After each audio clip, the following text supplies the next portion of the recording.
Om Shri Sai Ram, offering my most humble and loving pranams at the lotus feet of our beloved Bhagwan Sri Satya Sai Baba. Dear brothers and sisters, it gives me great pleasure and I'm filled with gratitude for these wonderful opportunities bestowed upon us by our beloved Bhagwan to bring to you the divine saga, his story through the eyes of his boys. Let's continue this saga with our prayer, and I request you all to please join me in that. O Lord, take my love and let it flow in fullness of devotion to Thee. O Lord, take my hands and let them work incessantly for Thee. O Lord, take my soul and let it be merged in one with Thee.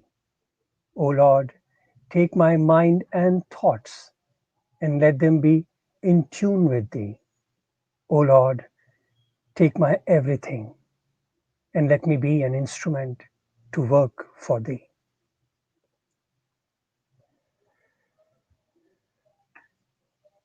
Om Shri Sai Ram to everybody. Today I have another brother of mine who has been a silent inspiration to many of us, a very humble soul. People who visit Puttaparthi might have seen him. He grew up in a Sai family and he has been a wonderful leader, guide for many students and for many generations who have passed out from the portals of Bhagwan's college. It's my privilege and a pleasure to welcome Brother Shiv Shankar Sai. Sai Ram sir. Sairam. I feel really honored and thankful to Bhagwan for this beautiful opportunity. Let me take this opportunity to introduce you and say a few words about you in introduction. Brother Shiv Shankar Sai, as I said, he belongs to a Sai family. He came to Bhagwan's college school in 1976 in Brindavan.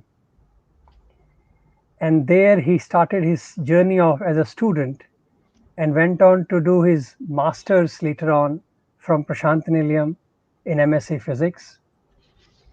And then he did his research, and Dr. Shiv Shankar Sai then also became a lecturer. Then he was bestowed upon with a very unique privilege, I would say a very selected privilege of Bhagwan, to become the warden of the institution. That is a very coveted position, and he remained as a warden for over a decade. Presently, Brother Shiv Shankar Sai is still in Puttaparthi, Prashantanilayam. He is a professor of physics and also holds a convener position of research center, which is called CRIF. He has a lot of things to his credit. He was in dramas, he was with Vedas, and he is an amazing public speaker. Today I feel a privilege to talk to him, and thank you very much, Shiv Shankar Sai, for accepting this invitation and allowing us to share these beautiful gems from your side. So welcome to this offering called His Story Through the Eyes of His Boys. Sairam. Sir, I would like you to say something, an introduction, and please tell us, start your journey. Let me ask you directly now, just start your journey of telling us, how did Bhagwan hook your family into his fold? Let me first invoke his blessings. Om Ganeshaya Namaha, Saraswatyai Namaha, Shri Gurubhyo Namaha, Harihi Om. Offering my pranams at Bhagwan's divine lotus feet, invoking his blessings. Thank you, Abhimanyu, for your kind introduction. Yeah, we are nobody. It is He who makes all of us, whether his student or his devotee. With Him only we are somebody. Without Him, we are nobody. Now, coming down to the question which you asked me, how did my family come to Swami? I really do not know the finer details, but I can tell you this one. I am really, really blessed. It is Bhagwan's blessings on me that I was born in a Sai family. They were devotees even before I was born. So that's why my name is Shiv Shankar Sai.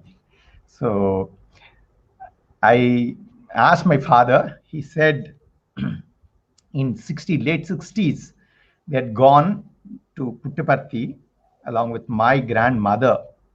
And Swami gave them interview, I believe. Very small room. My grandmother, she didn't know anything about it. And Swami asked her, I believe, Amma, what do you want?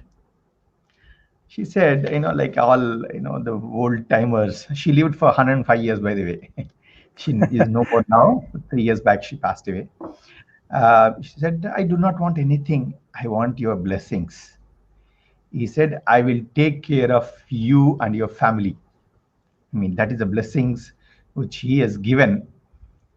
And after returning, my father has been very active in the Sai centers, and he was so inspired by Bhagwan. So he was Sevadal, and then he was associated with the Guntur Samiti. I hail from a place called Guntur in Andhra Pradesh. It is around 600 kilometers from Puttaparthi. So I'm really blessed to be in Sai family. And because I was in Sai family, my father naturally put me into the balvikas. So that's how my journey started with Swami. In So, what was your balvikas, first interaction as a balvikas with Swami? Any idea? yes, I vividly remember. My balvikas teacher, I still remember so vividly. And again, I pay my obeisance to her. She was a Seshagiri Amma, and she was the one who really took care of us, telling stories about Swami and then preparing us for life. I remember as a Balvika's kid, she used to, take all of us and then make us participate in dramas, make us give, small speeches. As kids, we used to just simply by heart and reload without understanding much. But then she would enjoy that, and she would show to all samitis. We had a set of some 10 of us, and then she used to take us around in all the samitis, make us speak about Swami, what we have mugged, and then we used to give that. That's how she prepared, and she was very great soul. She was the principal of a school, and then after that she retired, and Swami knew her personally. And then after she retired and settled in Guntur, she was taking Balukas. So she went once to Swami and then said, Swami, I want to put up a drama during the Navaratris. We just concluded Navaratri festival. And then Swami made her, this way, that way, didn't give permission immediately. She kept on praying. And then Swami said, okay, come, but make sure that you get everything. In Puttaparthi, nothing is available. Yeah, the So hostel, of course. then those days in the early 70s, 72 or so, 71, 72. And then she came back, she very excited, and then all the Guntur Seva Samti got ready, and then they picked up the children, and She took long time to decide on the theme, and then it was Sati Sakubai. Sati Sakubai, the great devotee of Lord Vittala. So, that time, the very primitive 70s, early 70s, and then they were finding out who should be the Sakubai's mother-in-law, because Sakubai is from in Maharashtra, and then those old widows, they will have a shaven head, and then that dhoti type of thing. So, and then those days they didn't have wigs and things like that, and then we were not sure when Swami would give this Permission. opportunity to stage drama. So you can't get all the things beforehand, and Guttur was so far away.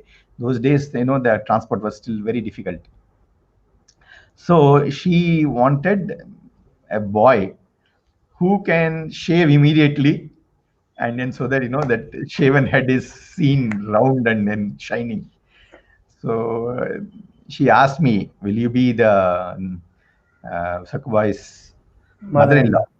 Mother-in-law. And then she asked my father. My father asked me. I said I didn't have much idea of what it is like, a mother-in-law. I said, fine, you'll be acting in front of Swami and all that they told me. I was very happy. That's all. I said yes. So we practiced, and then we came to Puttaparthi 2 3 days before Dasara itself. And then Swami would not talk to her. That's it. So she was getting worried. Papam, all students came. I mean, almost 20 of us, 15 to 15, with everybody together, 20 of us were there. And then Swami would not talk to her, and then words avoiding her. She was panicky. Said, Swami, please, Swami. And he used to tell us, pray, pray. You all should, children should play, and then Swami will immediately melt. So, so we were doing our own prayers. Then suddenly Swami yielded and then told her, okay, tomorrow you put up the drama. So we were happy. And then, so that was the old Purnachandra, which did not have all the, decorations which it has now. Only the shed was there. And in that shed, not even, flooring, the current flooring itself wasn't there. It was all sand.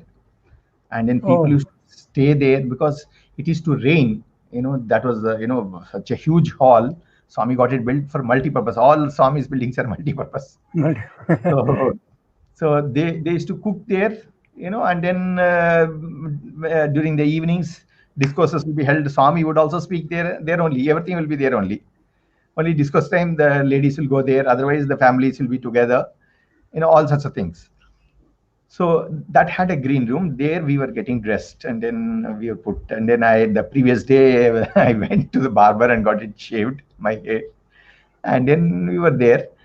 And then Swami was giving discourse, Dasara discourse. And then after discourse, he came behind the stage. And all the elders were there. We children were behind, much, much farther away from Swami.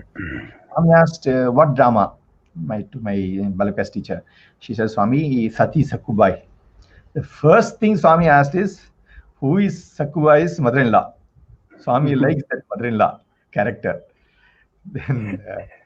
Then, actually, I was very, very far away. I did not know what was happening. But when Swami said, mother-in-law, mother-in-law, mother-in-law, mother-in-law, everything, it just wave gets transmitted, and then they pushed me in front, directly in front of Swami. That was my first interaction. I was so happy to be in front of Swami. I just put my hand like that, and Swami saw my, that this thing was there, Shaven. and clean shaven, and part of it was visible. It was shining. Swami does it. He said, "Oh, we do. This fellow, you made him mother-in-law?" He asked, as though he knew us intimately.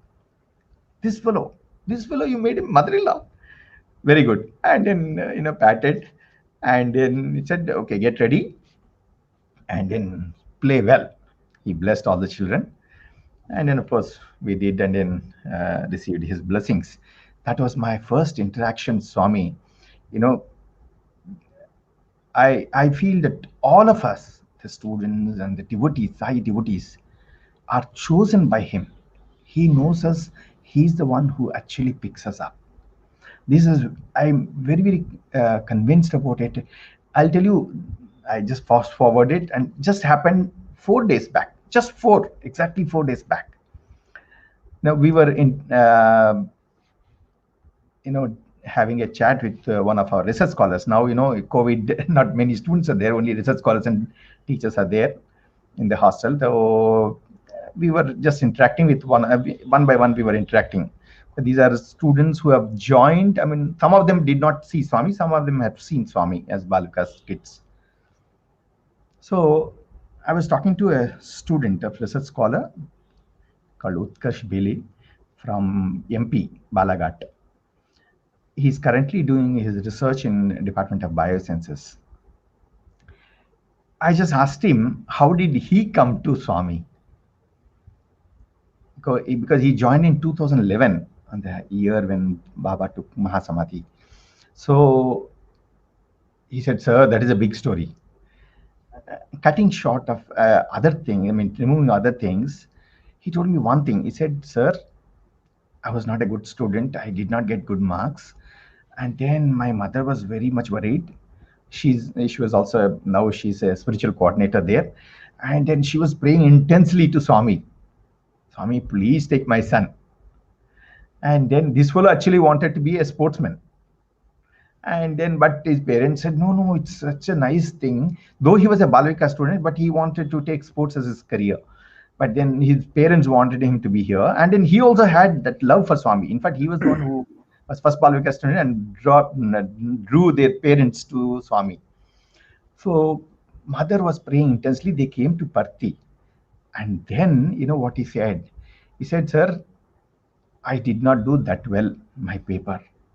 I told my mother. Mother said, no, I was preparing, and then he was weak in chemistry. So mother was saying, no, don't worry, Swami will take care, Swami will take care. And she was praying. Then after the exam, she said, no, so, no, mom, I did not do well my chemistry paper. She said, don't worry, Swami will definitely give you this thing. And then she didn't say anything else. Then after the results were declared, after 4 5 days, she told, see, Utkarsh, I did not tell you this one. I was very sure that you will get a seat. He asked how. He said, Swami came to my dream the day when we arrived in Puttparthi for examination, one day before they came from MP. He said, Swami came to my this thing. Then I told Swami, please give seat to my son. Then you know what Swami said? Don't worry, I will take care of him. He will get in the first list. His name will be on the seventh roll number.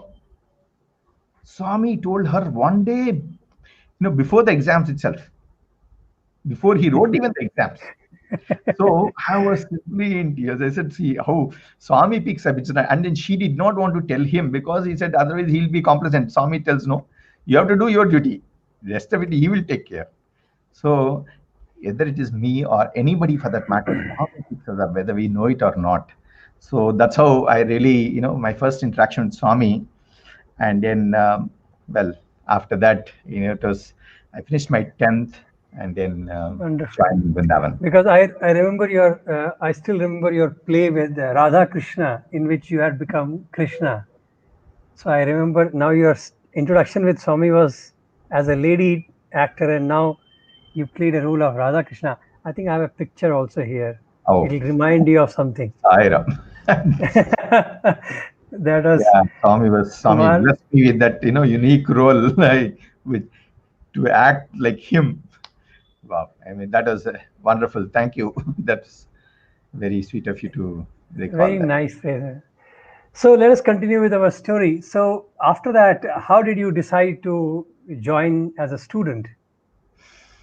Yeah, well, that's again a very nice story. Swami's hand was there all through. I got around 75% or so in my 10th class examinations. My results, grade cards came very late. By then, my sister had joined 2 years prior to that. In 74, my sister had joined in Anantapur campus. And then so even though she joined, I was not very keen and I did not know much whether Swami had a boys' college. And then after I received my grade card, my father said, "Why don't we try for you in Swami's college, Brindavan College?" It was in 1976. Then he asked me, "Would you like to join there?" I said, "Fine. I mean, it is going to be near to Swami. That's always welcome." But I didn't know anything about the college and nothing at all. Even though I was a balvika student, that time it was not very common, and we didn't know anything about it. So I said, "Fine." And then after I got my grade card, that very day, my father said, "No, let's go." By then, he found out that all the admissions were over. Swami's Vrindavan College. He said, "No, no, if Swami decides anything can happen, you come. Let's go." The day I got my grade card, that marks memo, he said, "Come, let's go." And then we started off from Guntur to Puttaparthi. It used to take almost 28 to 29 hours that time to reach Parthi. Now it could become in 12 to 13 hours. Okay, so we came, and then next day afternoon, 4:30 or so, we came. That time it was a Ganesh shed near the Ganesha. Then we had quickly bath, and then by the time we came out, it was 5 o'clock. Swami just then finished the darshan. Oh, my father and myself, we were crestfallen. He said, "Swami came all the way," and then already the dates. Everybody said that all the interviews. I mean, all the things were over. Admissions are over. Swami was in Puttaparthi, and then admissions were going on in Brindavan. So my father said, "No, let's go and sit. Let's pray, and then we'll see what happens." We sat there because Swami finished darshan. Everybody, all that old saints. So Swami, everybody got up, so we could get in the first line. And then, to our great amazement, after the first interview, Swami takes people for the interview. Swami again came for the second interview, the second round for Second darshan. round, yeah. Now that was really, we were so happy because it doesn't happen very often. So Swami came, and then when Swami was coming near, my father told me, he said, "You catch your marks card, then show to Swami and ask for a seat." Like a dutiful son, what I did was, when Swami came, I knelt down and then I said, "Swami, I want a seat in your college." Swami saw me and then smiled. He said, "See, that's not my duty. You go and ask Principal Narendra, who was then principal of Vrindavan College. It's not my duty. Go and ask Principal Narendra." And then he walked off. I was so happy with Swami talked to me. That's all. And I was standing like that only with my, folded marks sheet, the marks memo, which is the original one. We did not even have a Xerox copy of that. So just stood, and Swami thought it was a letter and then took that marks memo. And then he went off, and then my father was also very happy. Then he also tried to mumble, "Swami, please give seat to my son." And then Swami walked. You know, Swami was near to the, what we call it as first portico. Slope. The Slope, slope, yeah. slope. And then my father asked, "Where is your marks memo?" I said, "No, Swami took it." I did not realize the value of that. Then he said, "No, that's very important. Without that, you cannot get a seat." And then Swami goes and said, "You will not get it." And he himself was Sevadal, he knows what it means, like, going back and asking Swami about the letter which he had given. He said, "Go run and then ask Swami your marks memo." Simply, I realized that time what a mistake I made it. Ran, ran just straight across, sand. And then the moment I started running, and then all the Sevadals were behind me. So, so they said, "What? Then in the commotion, Swami saw me running towards him. He said, "Hear me." And I said, "Swami, my marks card." Then again he smiled. He said, "Why did you give to me?" And then I didn't say anything. Swami Papam patiently took out, so it's a little longish type of, document. Patiently took it and gave it to me. And then I was simply happy and then simply put namaskar and then came back running. So that was very, very nice. And then it ended very nicely. Swami blessed my marks card and gave it to me back. So I came back, and then my father was happy. He said, "Okay, this is a sign of blessings." And then we couldn't ask for better. And then overnight, we came to, at time 12 o'clock in the night, from Penukonda, there used to be a train, Hyderabad to Bangalore train, and then caught and came. Next day, what happened was, that day was the last day interviews, the last batch of interviews are going on. and we didn't even have the application form. So everybody said, no question about it, because you're not even put an application. So my father said, no, okay, let me just keep waiting near the office. The interviews are going on, and then the current English department, I think, now in college. Then suddenly, Mr. E. Sudarshan, who was then warden, uh, came to the office. We were in the office, college office, and for some work. And then in between interview, he came. Then my father, somebody said, he's the person, he's the warden, go and ask him. So my father went and asked. He said, sir, I There was just want. Mr. Nityanand. There was Mr. Huh? Nityanand. No, no, no, it was me, E. Sudarshan in Brindavan. Oh, Sudarshan sir. Sorry, E. sorry. Sudarshan, he Yes, was the sir. translator of Bhagwan Yes, yes, yes. E. sometimes. Sudarshan sir. So he was, he said, where is your application? He said, no, sir, we didn't come. We came all the way from Guntur.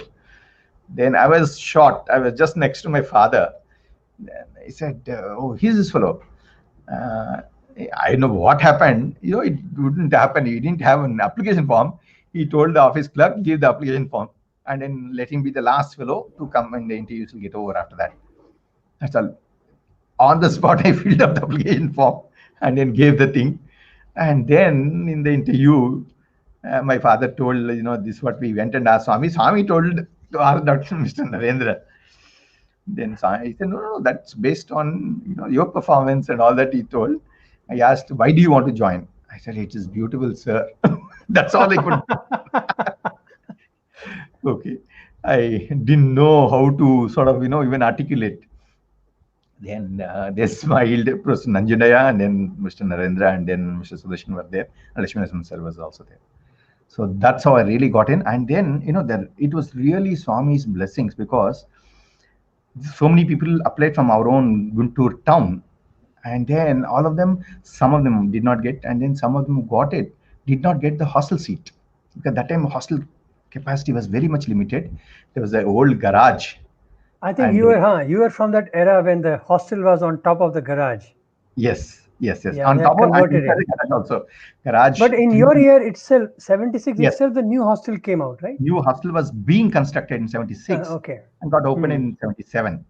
Okay. So, and then, but when they said, we'll give the seat, but then he has to stay outside. Then my father again pleaded. He said, he's a small boy, sir. He did not stay very, from outside alone. And then again, to Swami's blessings, he said, okay, we will accommodate in the hostel, and got on the hostel. And then all the people who came with me, they were very, said, what fellow, you did not even have an application form, and then you got a hostel seat. And I said, it is Swami's miracle and it's Swami's blessings only. Otherwise, we couldn't have got that. As a Brindavan, that was the turning point in my life. I can tell you that. Because really, that Swami system, I somehow fell in love with that system. Even now, after so many years, maybe five decades, I would say, or 4 decades and half, you see that, what a beautiful system Swami has created for the students to, bring out their talents. And then, so nicely, the ambience which he has created in all Swami's institutions, and then these bhajan mandirs, that's the best place for the students to grow, for the devotees to grow, and then really blossom forth.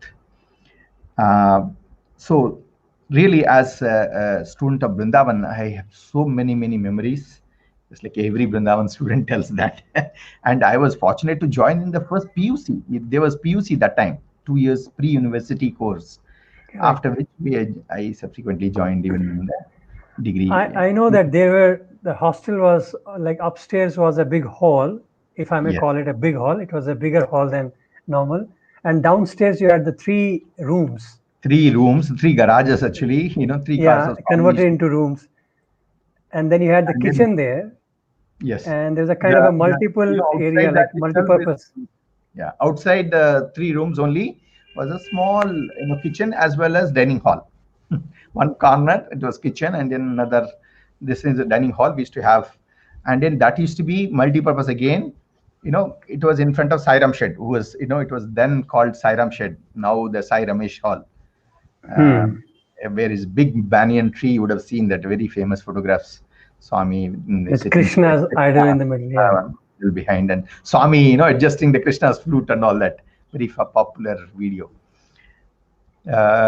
So that is to be dining hall, and after bhajan, after darshan, that is to be opened for devotees, because they used to sell Swami's photographs and then books, and then all the pendants, etc. there.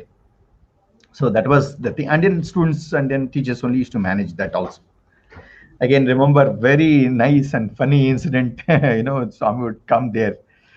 Maybe I could share that too. Sure, On please. wanted Brindavan experiences. Uh, you know, Thursdays and Sundays there used to be bhajans in the Sai Ramesh Hall, and then every day, that Sai Ram Shed. It used to be called Sai Ram Shed, and every day Swami would come and give darshan both morning and evening. And then sometimes he would just walk into our dining hall, that the small dining hall, and then interact, chat with the boys, give them the joy, and then he would go back again to the Sai Ram Shed. So when he would do, we won't know. The moment Swami goes there, we would all run. Actually, that time there was no concept of sitting and then having darshan.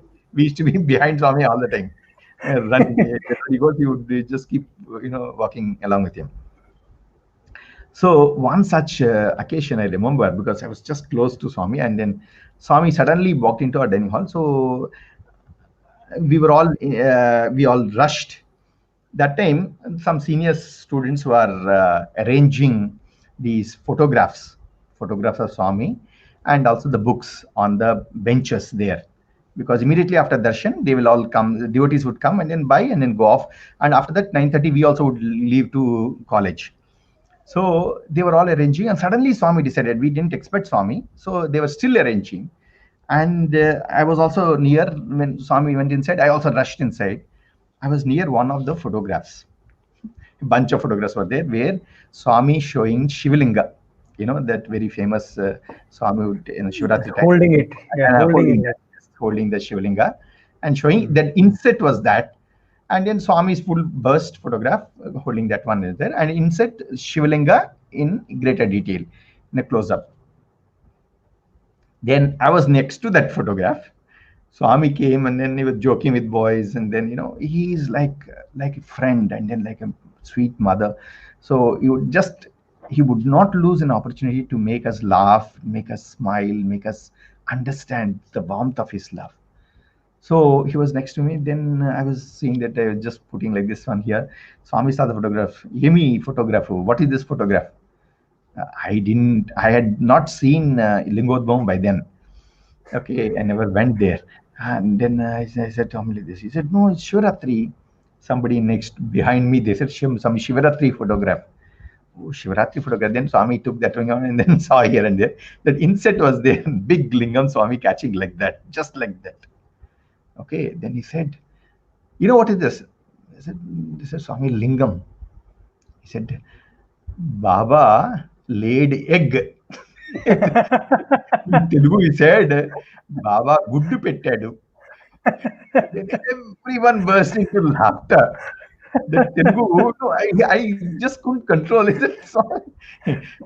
Baba Swami laid egg. The way in which we colloquially tell that. So that was such a sweet, I felt so nice to, be Swami joking about himself and the lingam. Only And he can do it. Only beautiful. Shiva can joke about himself. Yeah. That's so And sweet. then just to make everybody smile, and then that increases the bond of love between him and then the students. Wherever he was, with the devotees, among the children, he's a child. Among the, we know this Let me often. remind you of another thing. You remember how brahmarpanam started? So if you Wow, want to yes. tell that story, Yes. how That's brahmarpanam a very started. sweet one. And the student of that Marpanam, Nagaraj, was my batchmate, my classmate too. He was also in PCMB. Actually, as I was telling you, we were in that small this thing, and then dining hall was also very small. So the hostel construction, you would have heard about the hostel construction from other people also. The hostel construction had started, and then things were coming up. The pillars were coming up. Swami told the engineers to make the dining hall ready, because this dining hall was very, very small. And then, so the current, the ground floor of, the Brindavan hostel, one half of it, one part of it, the part which is next to that second hostel, that ground floor was fully, one single room they made it. Now currently it is now divided into number of rooms. That was our dining hall. And for the inauguration, Swami came. And in fact, that was one of the photographs, I think. Also, it was very nice photograph. I was also very near to Swami. I had the chance because all the new boys they put in the front. I was very happy, and then we were uh, standing there, and then after the food was served, Swami said, Swami told Karunyananda, Karunyananda Swamiji, who used to be Swamiji from Rajamandri, who used to be with Swami. You would have seen his photographs. And then he said, Swami told him to teach the brahmarpanam first. He said, and then he gave a speech. He said, before you take the food, we have to offer to Swami, who is the form of Brahma inside us. And then made us repeat. He would tell brahmarpanam, brahmahevi and all that, and then we would repeat. So, and then we all had food with Swami. Then after that day evening, when we have sitting along with Swami in the Brindavan, the old Brindavan, Swami asked, see, tomorrow onwards, you all have to chant brahmarpanam. Then he asked, anybody knows Bhagavad Gita slokas, those two slokas? Then this brahmarpanam boy, the Nagaraj, he raised his hand, and he's from Hassan. And then so he asked, then Swami said, okay, come, and then made him repeat. Then Karinan Swami was also very happy. He said, yes, Swami, this is a good thing. Let him teach every day, because he is there in the hostel, both morning and evening. And then he would everybody would learn. So every day he would teach Brahmarpanam, and then we would all repeat with food in front of us. And then slowly and steadily we all got it. But that Brahmarpanam concept of this one itself was was happy to be part of that, to learn from Bhagwan. That he said, the explanation which we all know, this we offer the food so that it gets sanctified and purified, so that we get good thoughts, and then all good things happen. So that was the Brahmarpanam. And then this student, maybe I should continue with this one, that gives you how Swami was molding the students. Every student, Swami had the knowledge about every student, because he would spend time with the students. So in the modern day, we try to get the talents to the students. Innate talents, you should bring it out. The educate concept which Swami tells us. Swami himself personally would ask, what are the things which you know? Can you sing? Can you act? Can you dance? And these sort of things, anybody having any of these talents, Swami would give an opportunity. First, he would see himself, correct him, and then sort of express it in public. So when my turn came, of course, because my thanks to my balvikas teacher, so Swami said, what do you know? I said, Swami, I can speak. He said, okay, speak. Once he gave me a chance. I said, Swami, I can speak in Telugu. He said, okay, fine, Telugu.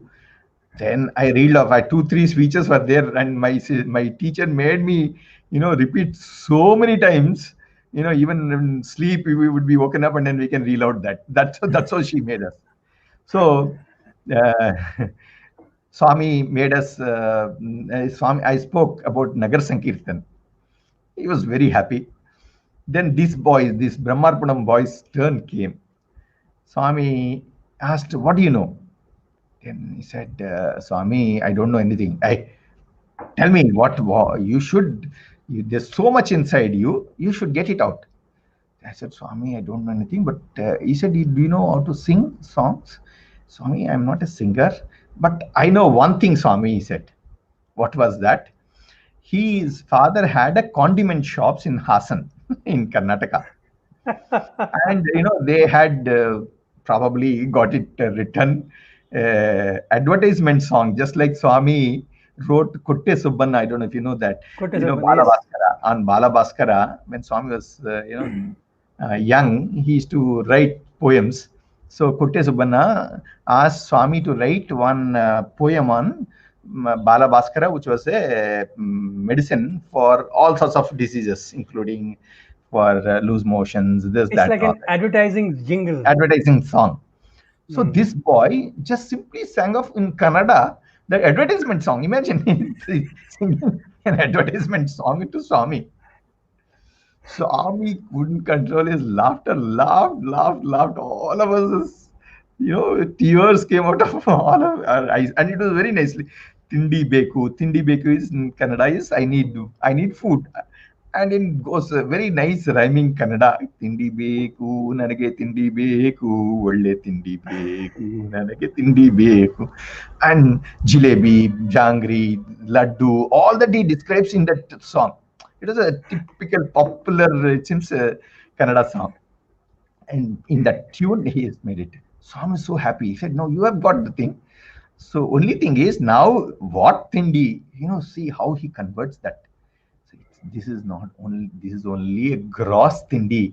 When it goes inside you, it becomes subtle and it will form your mind. So mind has to be taken care. And then give such a, from that Tindi Beku, that song, Swami made such a nice, good thing. Oh, how Such, beautiful. see how, So, I mean, so asking for something gross and something materialistic, he has taken it inside and said, now, inside it, and then beautiful. how beautifully it turns, spiritualizes everything.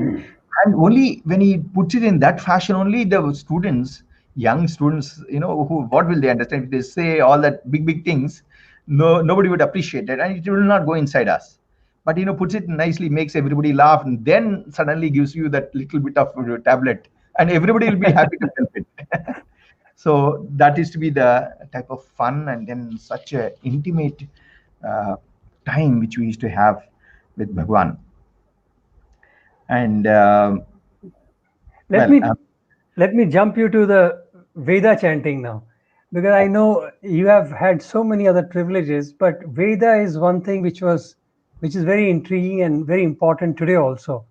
And you are blessed to be in the company of many great scholars or rishis of our time. Because God yes, always keeps some eminent people. So if you can share something about your how you got into Vedas. okay. Again, Swami was the motivation, because you know though we were less in number, still in that hundred or so students of hostel, if you want to get in the front, you have to have something. You have to have something which will attract Swami's attention. So we were wondering, by then, for a few months in the system, you get it, and then you develop that love for Swami. It's such a sweet Swami, because he would give you, it'll make you laugh, he'll give you all sweets and everything nice about him. So you start loving him. I was exploring as a balvika student. I knew I used to sing bhajans, but then I was nowhere compared to the type of singers who are there in the Brindavan. And then that was not my cup of tea. They said, no, you need to practice a lot if you have to sing in front of Swami. So, and then I was just exploring other things.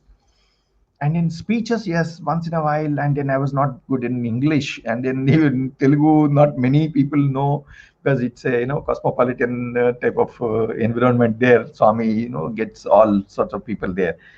So I was fumbling, and then I was exploring. Then suddenly, that time Narhari sir used to teach us Vedam. And then and so I used to see that all in front before Bhagwan's speech. Every time Swami would ask Vedam boys, if their pandits are there, pandits would chant invocation, invocation chants. And if boys are there, Swami would ask them to chant Vedas, because he's a Vedas Swarupa. So I thought, yes, this is again another chance for at least for us to go in front of Near Swami. him. So I joined the Vedam group, and Narhari sir would really grill us, grill us, and then teach us to really, when we don't learn, then he would give us his peace of mind. So I got it many, many times, but then I stuck on because with the intention of, getting a chance from Swami. And then the first time when I got a chance with Swami, I was thrilled. I said, yes, yes, I should be a Vedam boy. I decided. And then, meanwhile, my second PUC, that Dasra, we came from Brindavan to Parthi, and that time, Swami was getting the Ignam ready. All the preparations were going on. Swami wanted. There were some boys who were in Vedas by then, and then they were chanting. Swami asked them how many were there.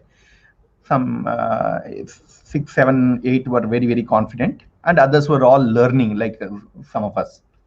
Then Swami called all of us and then said, "What do you know? What do you know?" and all that. Some of us knew some things, and then some of us didn't know many things, and some of us can chant only in group. This is a typical thing which all boys say, "No, no, in group I can chant." Swami would not accept that. Okay, so then Swami said, "No, do you all know Rudram?" He said, "No, Swami." That time, even the seniors did not know Rudram. They knew Narayan Suktam and things like that. Swami said, "No, no, you all should know because this is Veda Purusha Saptah Gnana Yagnam, which is going to be conducted. In that, they do Rudra Yagam, Rudra Homam. So you should all learn Rudram." And then Swami called Kamavadani Garu, that's the Cherukumilli Kamavadani Garu, very, very, a rishi, as you put it neatly, the rishi of our age, who had intense love and devotion to Swami, who saw Swami as a Veda Purusha. Yes, I bow down to him. He was of my first Vedam teacher. No, rather, he was my second Vedam teacher. My first Vedam teacher was my Sanskrit sir. I will tell you that. Okay. And then he was the main person from whom Swami has entrusted teaching Rudram to all of us. In fact, Vedana sir was also there. And then all of us were there. And Swami told, teach Rudram for them. And he was a old timer. So he would, unless you get it correctly, he would not go to the next paragraph.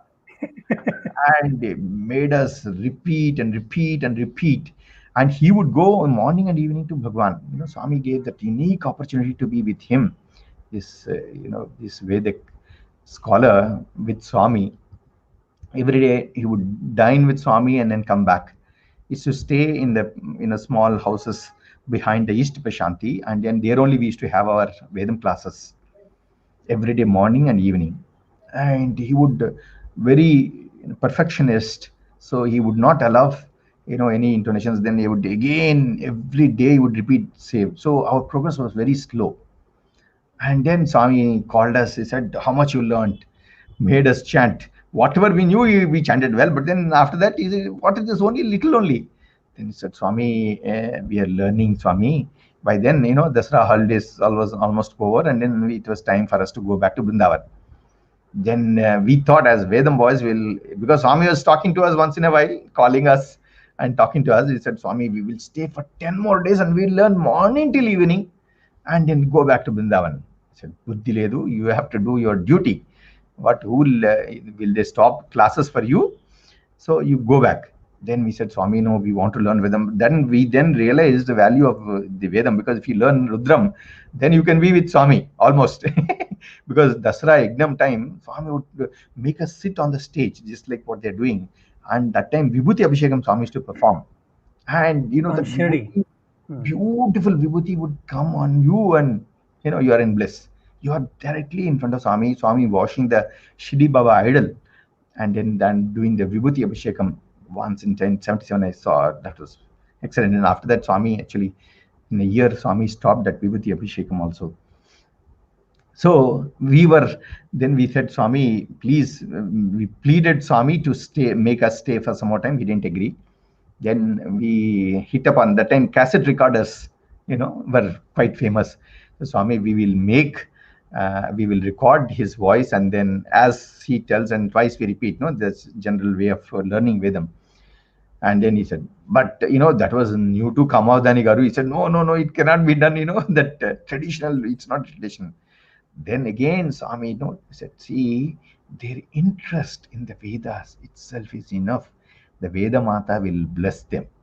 See that, see, if you have the interest, Swami is very, very traditional, but yet very, very modern.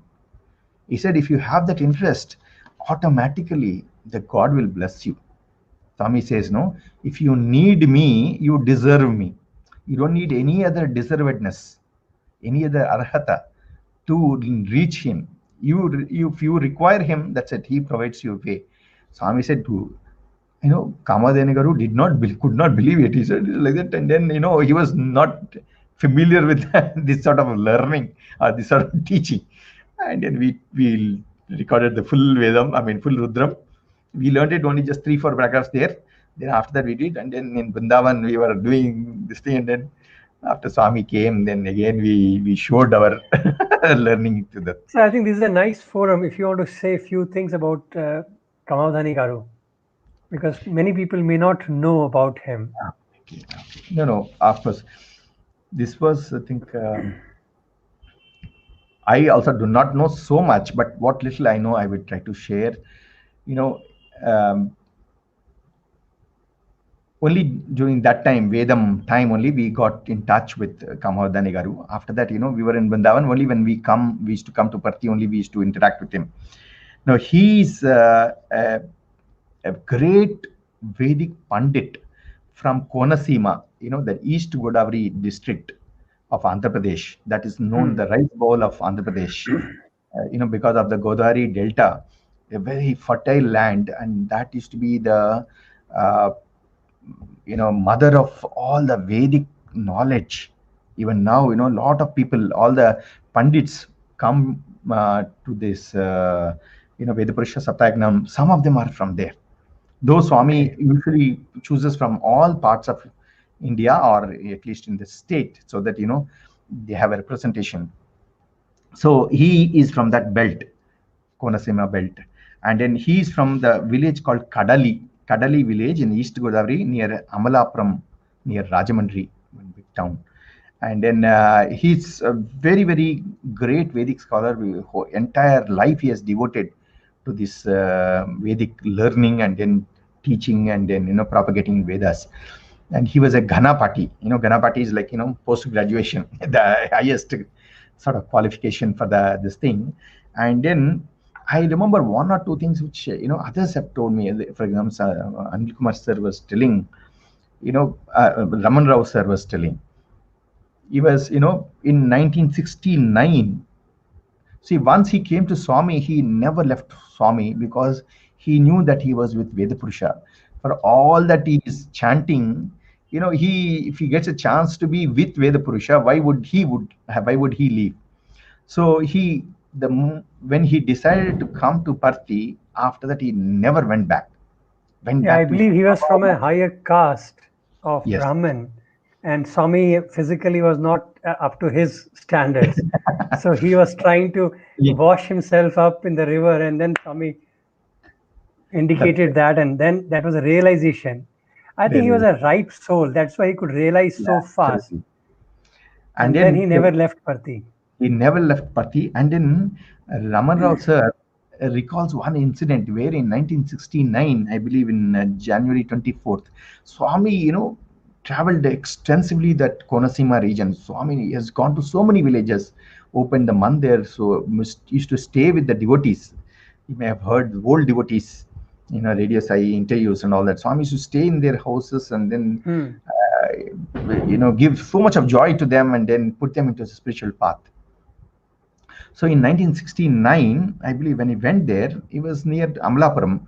This Kadali village was around 10-15 kilometers from there. The moment he came to that village, some of them in that village, he recognized Kamadhani. Swami took Kamadhani Garu and Raman Rao sir also was there. Some of them recognized Kamadhani Garu. They said no, they wanted to talk to him.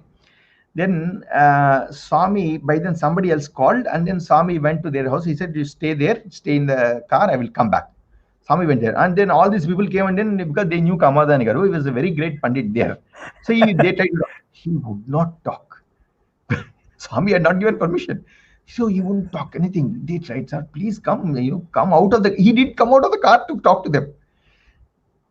Then, Swami came. Then they all said, Swami, please come to our village, Kadali village. Then, then Swami recognized, he said, why did you not take Kamadani? Swami, we tried, Swami, he's not even talking to us. Then Swami said, no, no, I will get him. I will get him. Go to your village. I'm coming there. And then Swami took him to his village and to his house. To his house, Swami went. And such a all so many people came to that house. It is sort of impromptu type of thing. And then they arranged a sumptuous meal for Swami. And then Swami gave a speech, it seems, for all of them who were there, and said, praised Kamadana. He said, see, he is such a great soul, such a great soul. And then he is with me.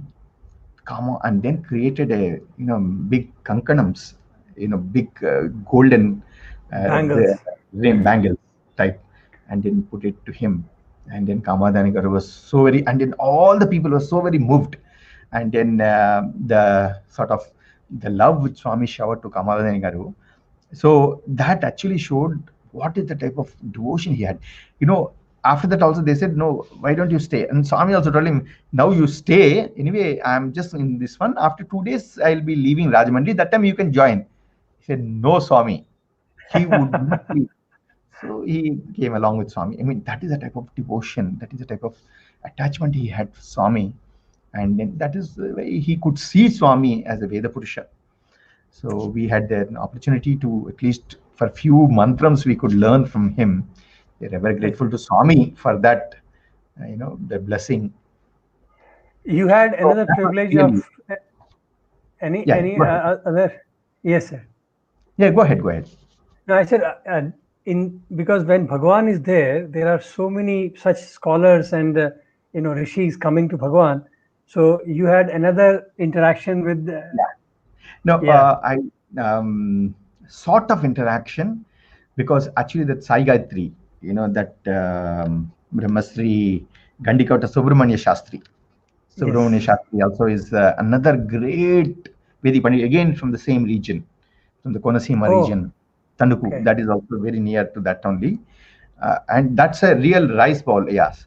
That's a rice bowl, and also the Vedic bowl of Andhra Pradesh, literally. So much of Vedic knowledge and great, great Pandits used to be there. No, it's fast depleting. Those people are now very, very few in number. But, he was also one. In fact, the Sai Gayatri, which he spoke, actually, he spoke in Trai Brindavan. I mean, that was the old Yes. Brindavan. Yes. We used to have it. Yes. We were all sitting in the same hall, and then Swami asked, his son, first son, Mr. G.V. Subbarao, Gandikota Subbarao, sir. He was Yes. I in have the to call UN them. division, head of energy division in the UNO, United UNO. Nations. Yes. He was speaking. In fact, he was telling us, even this Gandikota Subramanya Shastri, when he spoke, we were all there in the same hall, and Swami asked him suddenly speak. And then out of the blue, he came out, this Saishwaraya Vidmehe. In fact, he himself told that one. He said, this is what it's called, mantra drashtas. Rishis are called mantra drashtas, that they used to Mantra. perceive. It's not written, they're called apaurisheya, not written by any Purusha. They're apaurisheya, meaning they're actually inspired, and then they're the very Daiva walk itself. So therefore, it's not, no man has really written them. They're directly from the God himself. So he said, I do not know how it came out. Saishwaraya Vidmahe Sachadevaya Dhimahi Tanna Sarvapachada. Every bit of it, the 24 letters, 3 padas, all the syllables, whatever the chandas, it's a Gayatri chandas. So everything matched. He himself was surprised how it came out. He said, that is Swami's will. And then, of course, it became very popular. And then those Gandikota brothers, I think you should interview. They will give you much more Yes, I details. will. But we had an opportunity, and then also blessings of seeing such Veda Purusha. In fact, I remember just another incident, the same thing. once the Subbarao sir was telling us, he spoke in the one of the discourses in the college. He was saying about this Vedas and then Swami as a Veda Purusha. Very vividly remember this one. He said he had an argument. He was in a UN, he was settled in US. But every now and then, every 6 months, he would come, and then with his father, he would come to Patti for Swami's darshan. Though he would like to come, but then his job would not allow. But fortunately, because of his high position in UN, he should travel a lot. Whenever there is an opportunity, when the plane goes via India or across the India, he would take a stop here. Even for one day, he would come for one darshan and then go back again.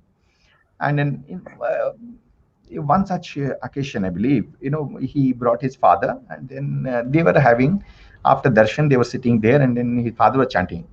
The Subbara was saying that, why, what is this chanting? He said, no, all that Swami is saying is in the Vedas.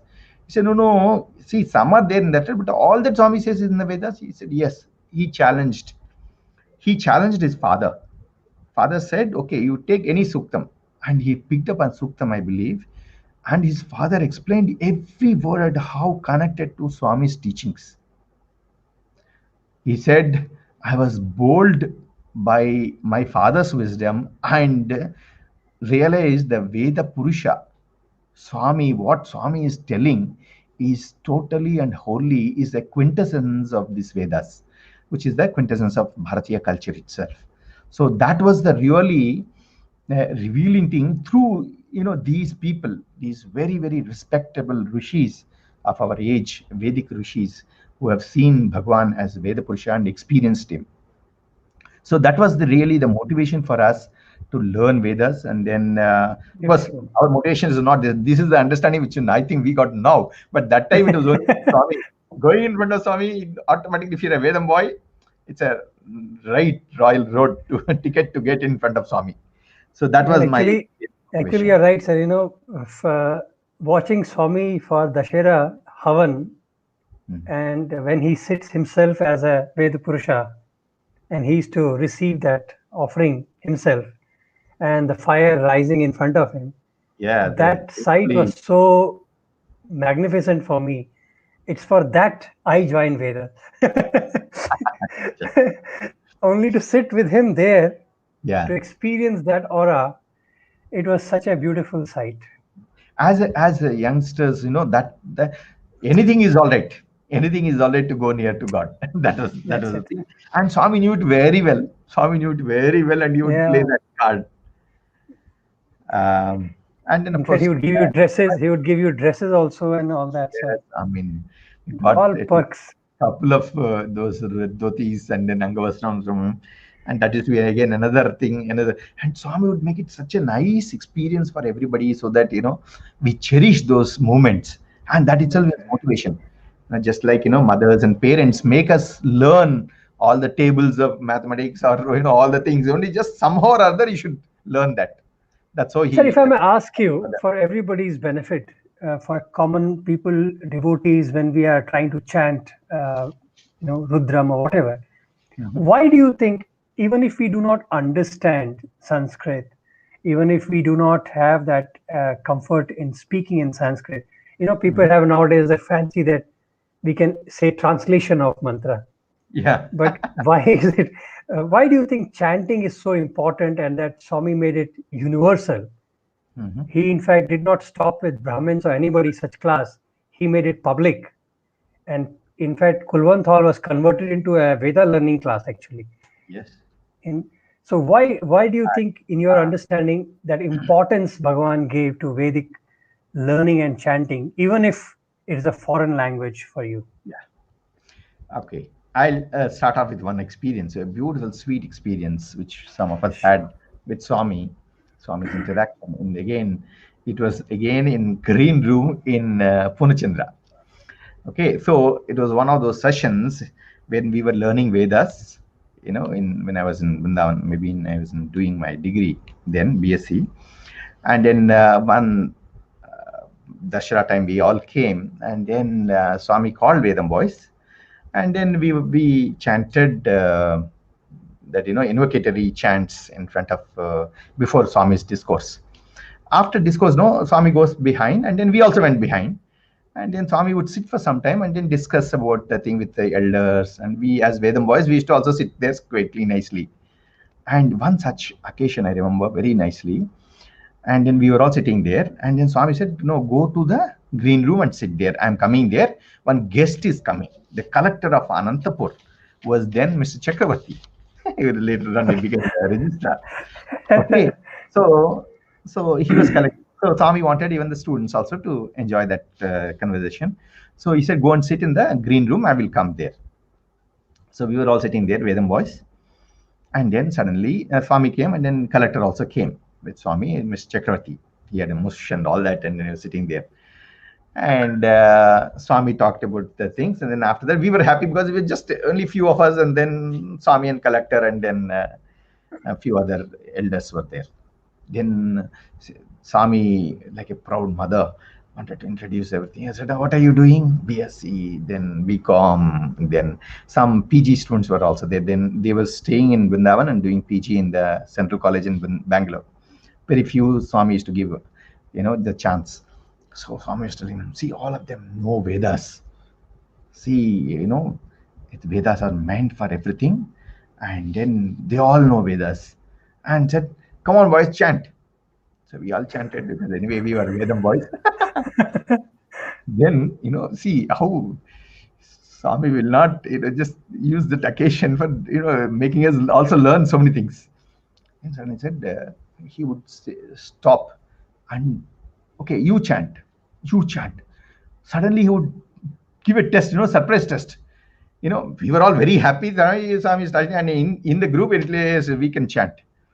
And few of our boys, they could not chant individually. Swami said, stop, you chant. That's all. That fellow fumbled. It becomes part of you. So you don't even have to think. It will automatically come out. So suddenly he stopped off. He didn't get the thing. Buddhi ledu. He said, you should learn it in such a manner. It should become part of you. No, Swami, I can chant in group. No. If somebody eats food, will your hunger get satiated? No. You have to eat food yourself. So you have to learn. If you want to get the benefit, you have to learn, you have to eat. So, that's very simple logic, but then so powerful logic. So that was over. So we all learned that, yes, we should individually perfect it. Swami didn't end there. That's another one which is coming to what you asked. Then he discussed it. Mr. Chakravarti, very IAS officer, very intelligent and IAS officer. And Swami stopped, He said, Swami, very nice, Swami. Boys, your boys are chanting very well. These days, who will chant, Swami? College students are, mad after so many other things. Who will chant Vedam and all that? Then Swami, then he asked some, very nice, pertinent question.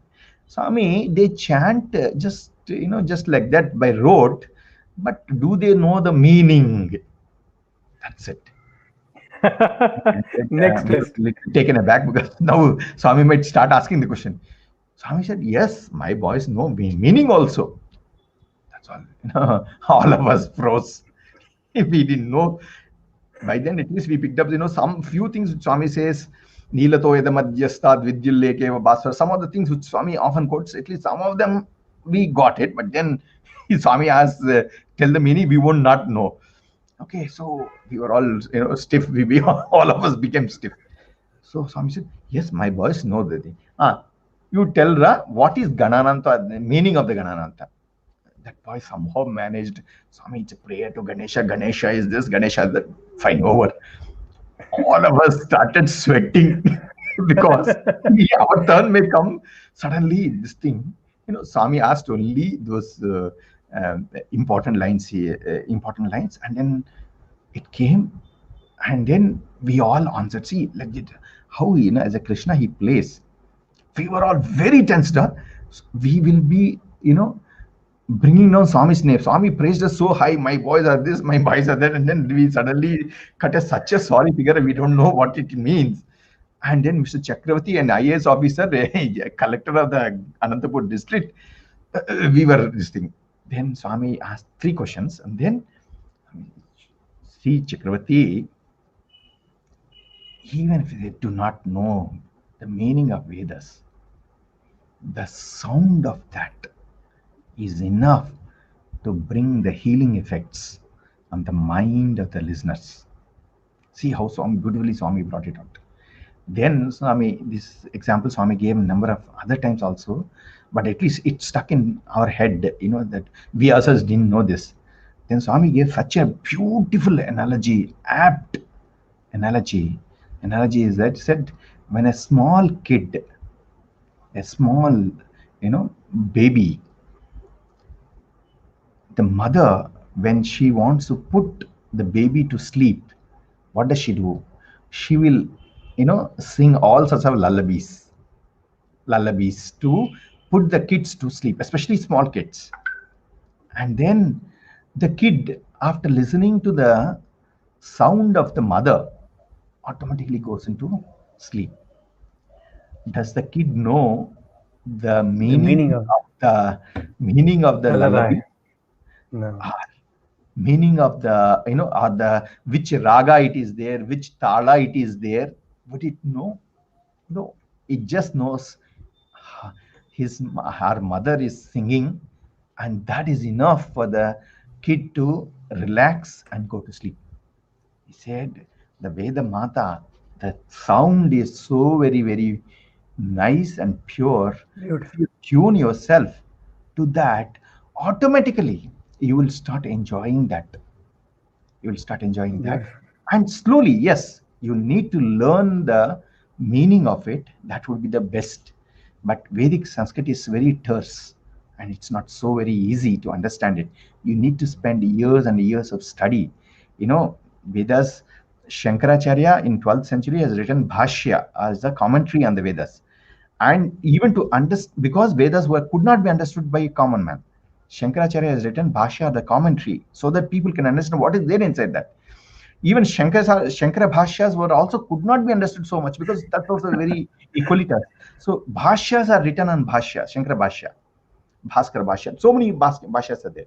So it's such a very tough thing. And Vedic Sanskrit is much more difficult than the current, the version which we have it.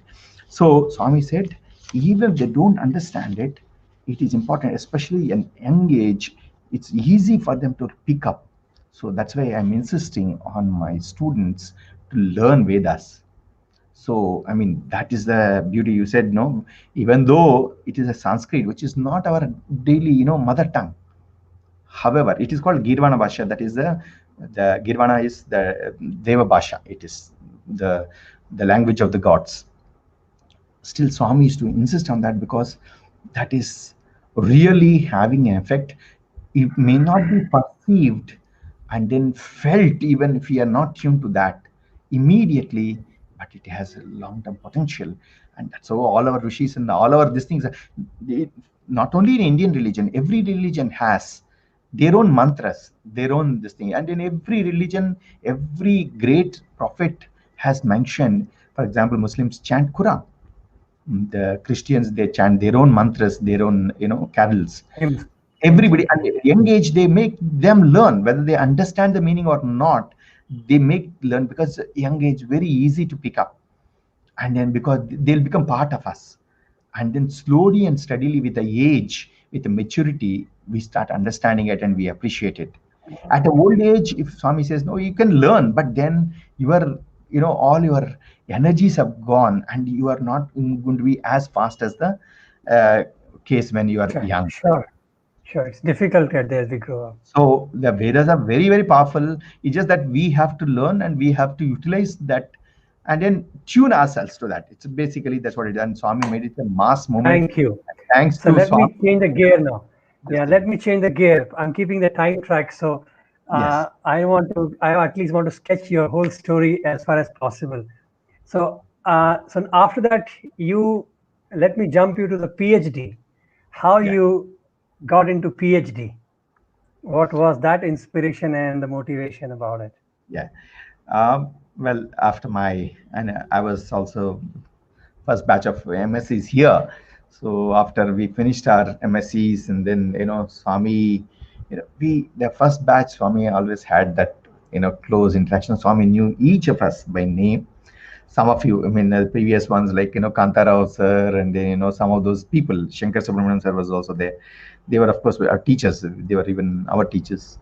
So the first batch had that unique privilege of having, almost direct contact with Swami. Swami used to talk to us individually because he knew us individually.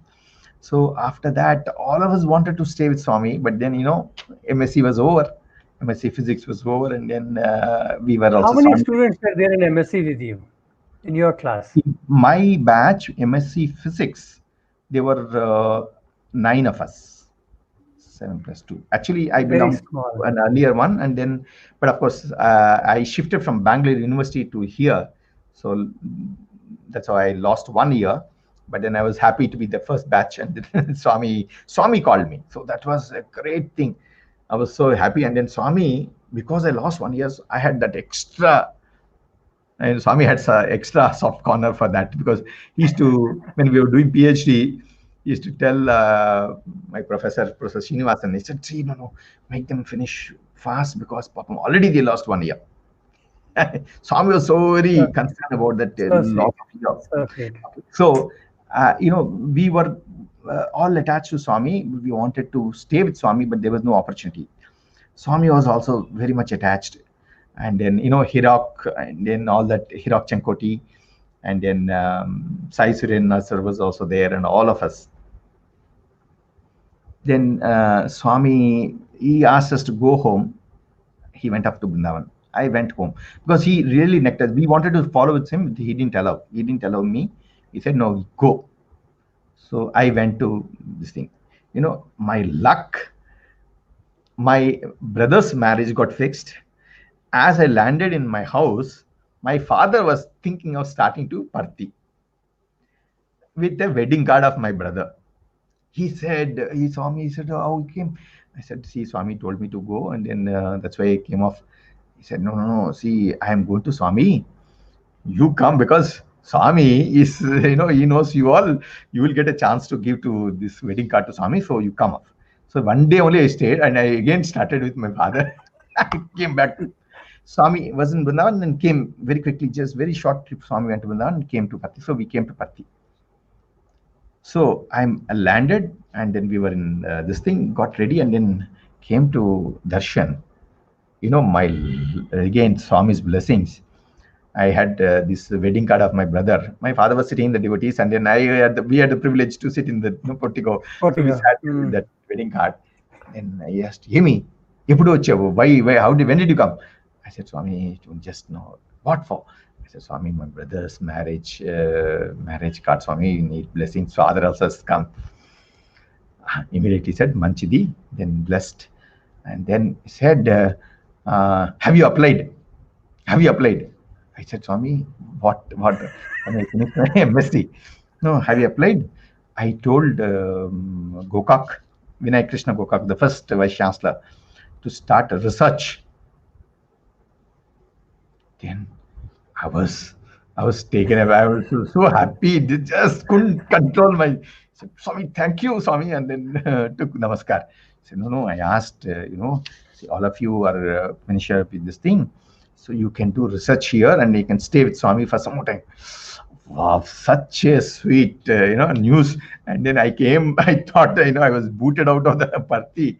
And then again, Swami is giving up. Swami was so attached, so very nice. It was, all the batchmates were so happy. Said, apply. And then we all applied and then got in. Actually, we were in 1981, November 22nd, we started the college. And then 82, 84 we finished, and then 82 to 84 MSc, and 84 Swami wanted us to institute to start research, and we hardly had lab because everything was coming up.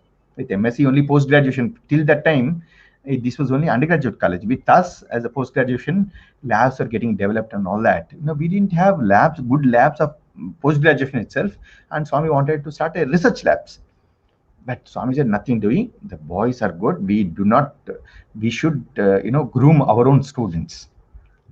And we were very happy.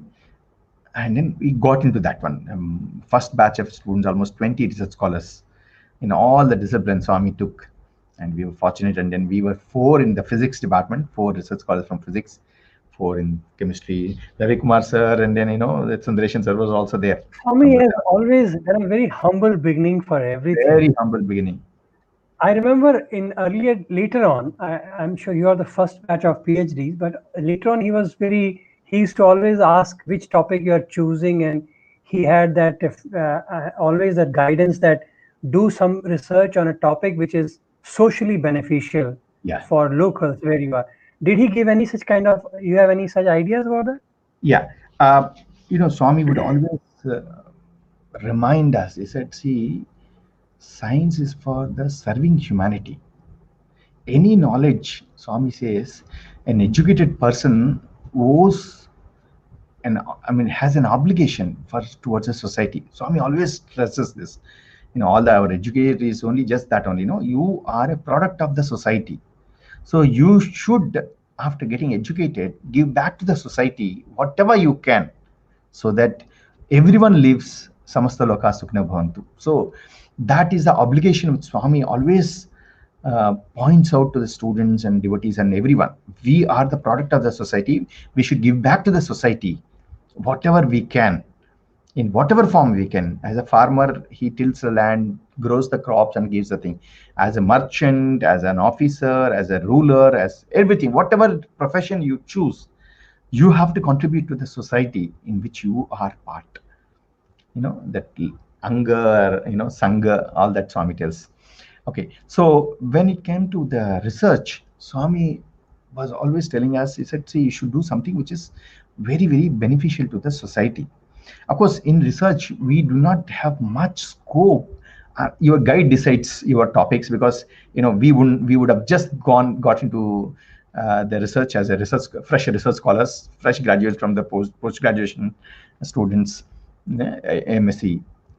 So we would not have so much. Whatever professors, the line of the instruments which are bought, which are available in the labs, etc. Based on that, they will conceive the problems which are useful, and then we used to take up. And I had taken up in fiber optic, which is used for communications. I've used a non-communication aspects of fiber optics. Okay, so that was a fiber optic sensors used for sensing temperature, pressure, and all that. So these are glass fibers, and I had a chance to explain my topic to Swami in Kodaikanal. But then I remember one of my colleagues. Yeah, this is the photograph of Swami visiting our lab. Professor Sampath, who was then came as an AACT. A big delegation came, and Professor Chitti Babu was next to that. I was explaining. Swami came to our lab, an optics lab there, and he was wanting us to explain. He also has another photograph to show Swami hologram. How it is. Yeah, This yeah, is in yeah. Brindavan. It is in Brindavan. And then Swami is seeing the thing, and Swami very inquisitively finding out what all things which we are doing and other things. So one such occasion, Swami, as research scholars again, Swami would give so much of time. And I remember one of my colleagues, Dr. Vijay Kumar from Bioscience Department, telling this about especially socially relevant, topic, choosing a socially relevant topic. One day, all the bioscience research scholars Swami called, and they were all sitting in Swami's interview room. I know Dr. Suresh was Rajamandri Gurukula school principal, and Dr. Vijay Kumar. They were all classmates. Okay, so they were sitting. Swami called them for some work, and then after that, Swami asked them, "What are you doing? What research topic?" Swami would even so much of interest to know what's going on. Just again, giving a chance, the God giving a chance for us to experience His love. Then he was telling that uh, the diseases which affect the groundnut crop.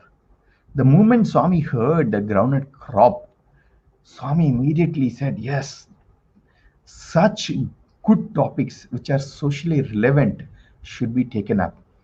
The farmers in Puttaparthi, this Rayalaseema region, especially Puttaparthi region and Rayalaseema, Anantapur district in particular, is well known for the groundnut crop. And then groundnut crop is often infected with these diseases, lot of diseases, which actually they strike that one, and then all the crop yield will go down. And Swami, when he came to know that they were doing on the diseases affecting their leaf, he said such good things should be taken up, because you as a university student, research scholar, should be helpful for the society around you. If the farmers know how to take care of that, once you understand what causes this is and what will be the antidote for that one, at least they will not go for suicides. Way back in 85, 86, Swami tell about the farmers suicides, which are not that prevalent then, but Swami knows where it is going to. And then you see that Swami is always See, encouraged. Bhagwan had this style. He would indicate something which is futuristic, and people usually would miss out. Yes, But he was that there is like that. always you would encourage. And in fact, it is applicable to every one of us, whichever profession we are in. How can I contribute to the society around me? Society. That should be the motivation, and that should be the aspiration of every Sai student and every devotee of Swami. That's how he has, True. he has created an ambience of Sai centers and Sai samitis for the devotees, and then Sai institutions for the students, for everyone at every stage, balvikas for the younger children. Every Swami's concept is that service to the humanity. Correct. Sir, let me ask you, you have come as a PUC student, like an 11th grader. And then you went through this beautiful journey with Bhagwan, doing your graduation, then post graduation, and now a research scholar. Over the years, how did you see Bhagwan, change, or Bhagwan's involvement with you? How did it physically and otherwise? Well, like how our parents treat the children. When you are young, you're given more time. Mother always gives a lot of time for the youngest kid, because he doesn't know anything. So naturally, she has to do everything for him. So, and as you age, she says, okay, she only teaches you how to do, and then you are expected to do on your own.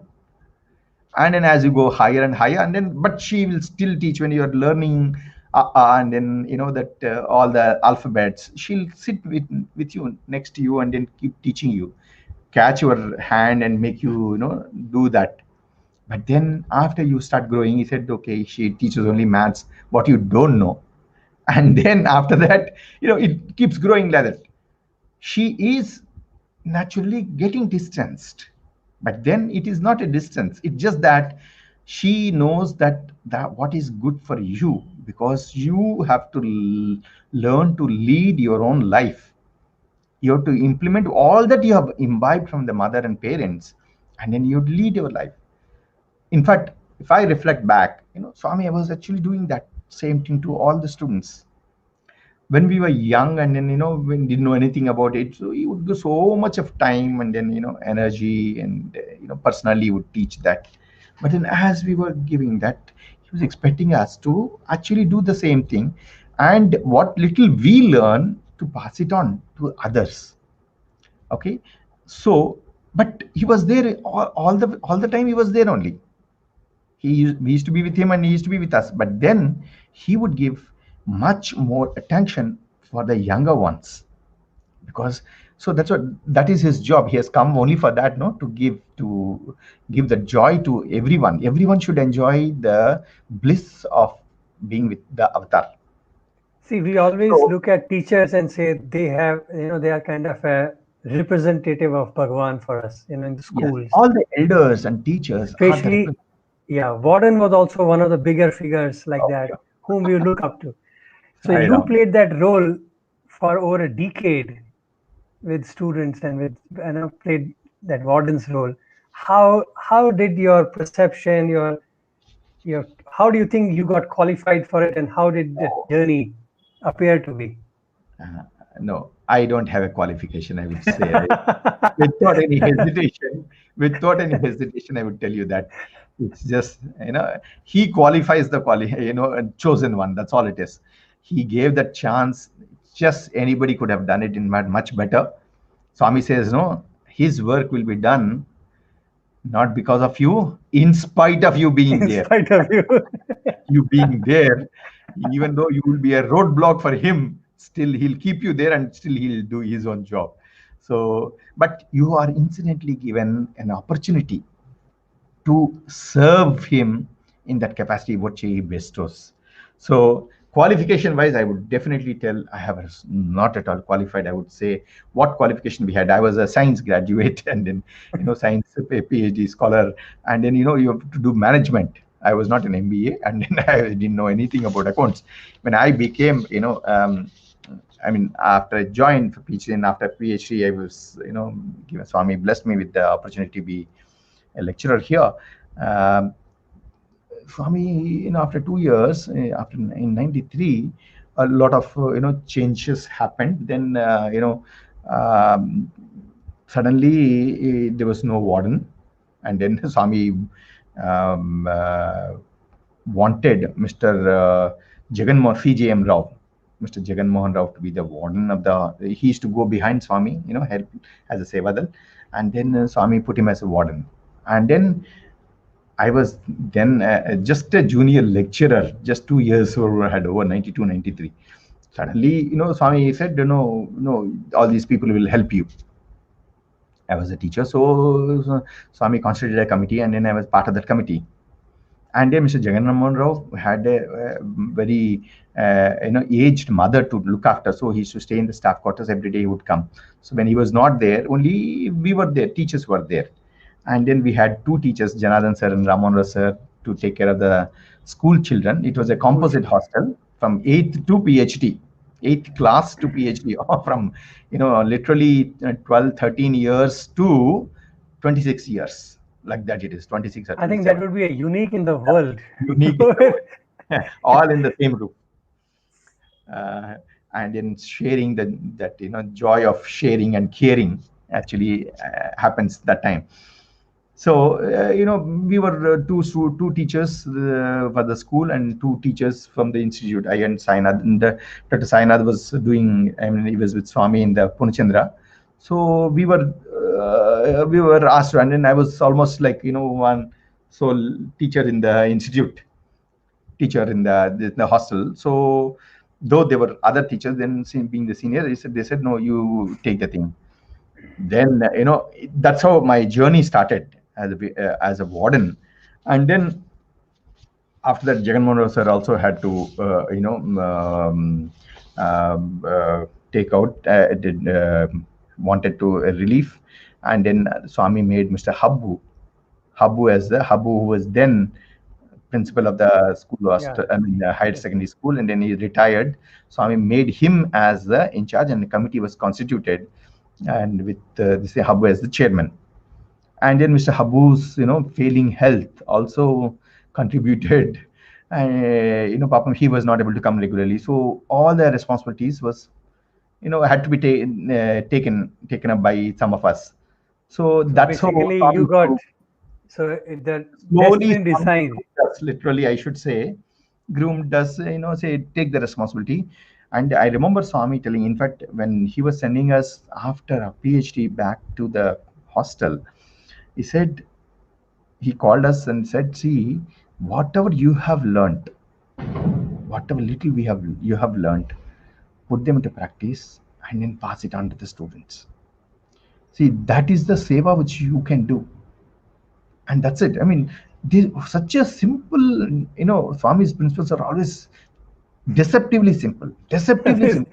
So Deceptively many, simple, you how rightly you've said. learned, what you have learned, what you've experienced, just tell that. You don't have to tell what you do not know or what you're not convinced of, but tell what you are convinced of. What a simple thing it is. He said, how Swami knows that, that sort of maturity will automatically develop. So that way, what little we ourselves have so many faults we know.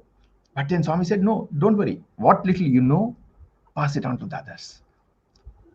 The youngsters, you as a senior, pass on what little you know to others. The good things which the place offers, the good things which you have learned, which have changed your life. That's all Swami said. And then that is a universal message of Swami. As a Sai devotee, as a Sai student, all that he expects from us is only just that. We don't have to do anything else great. We don't. In fact, I remember even one occasion Swami telling that he said, "No." The boy said, "Swami, we'll go there," and then the final year students when they go out, so Swami, we will spread that. No, no, you don't have to spread my message. You live my message.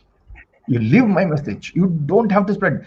If today millions of devotees are coming, that's not because it's spreading of this thing by the state presidents, or by the country presidents, or the international chairman, or the national chairman. No, it's Swami has single-handedly, one to one. Swami always says this thing. Organization, we are all given a chance to participate. Just the student, or a warden, or a principal, or a vice chancellor, or anybody for that matter, we are only given a chance. He is the one who actually does it. As a That warden, you might have had a wonderful, because we know how our wardens were supposed to shield us, protect us, scold us, and so many things in between Bhagwan and us. So, and Swami would, how he would play around with that. So, do you recall any such? oh, I know If we you would have like to around share 20 minutes. some. I will just concentrate on that one. What lessons I have learned as a warden, and then they'll be of great help to many people. Yes. As a young warden, and then just getting into used to it. I didn't know what balance sheet. We don't study in science balance sheet and all sorts of things. I we to manage it. And in that time there was very, there was not a dividing system like what it is now. It's the hostel fees used to be 300 rupees per month, 3,000 rupees per annum, 10 months. That's it. Within that 10 months, within the 3,000 rupees for the entire month, year, you have to run and then feed everybody. Manage. And then, okay, it is extremely difficult. And Swami would not allow us to raise the hostel fees. Would not allow. He said, no, manage well.